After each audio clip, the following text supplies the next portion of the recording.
কেন হঠাৎ মধ্যপ্রাচ্যে যুক্তরাষ্ট্রের সেনারা বিমান হামলার প্রস্তুতি নিচ্ছে? ইরানের পারমাণবিক কেন্দ্রগুলোকে লক্ষ্য করে কি বিমান হামলা চালাতে যাচ্ছে যুক্তরাষ্ট্র? এজন্যই কি প্রস্তুতি শেষ করল মার্কিন কেন্দ্রীয় কমান্ড? যদিও যুক্তরাষ্ট্রের শীর্ষ সামরিক কর্মকর্তার শঙ্কা, ইরানের বিরুদ্ধে মার্কিন বাহিনী যুদ্ধে জড়ালেই দীর্ঘস্থায়ী সংঘাত বেঁধে যাবে, যা থেকে রেহাই পাবে না খোদ যুক্তরাষ্ট্র। এদিকে জটিল এক পরিস্থিতির মধ্য দিয়ে যাচ্ছে ইসরায়েলও। ইরানের সামরিক শক্তিকে ঘিরে ব্যাপক শঙ্কায় রয়েছে ইহুদিবাদীরা। প্রশ্ন হলো, এক ইরানকে মোকাবিলায় নানান ধরনের রণকৌশল সাজাচ্ছে কেন যুক্তরাষ্ট্র ইসরায়েল? এবার কি তাহলে সামগ্রিক যুদ্ধে জড়াবে পুরো মধ্যপ্রাচ্য?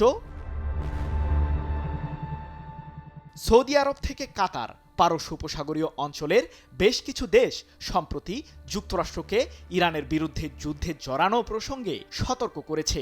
এমনকি ইরানে হামলা চালাতে নিজেদের আকাশসীমা যুক্তরাষ্ট্রকে ব্যবহার করতে দেবে না বলেও পরিষ্কার জানিয়ে দিয়েছে পারস্য উপসাগরীয় অঞ্চলের দেশগুলো। এমন বাস্তবতায় মধ্যপ্রাচ্যে এক প্রকার কোণঠাসা হয়ে পড়েছে মার্কিনী বলয়।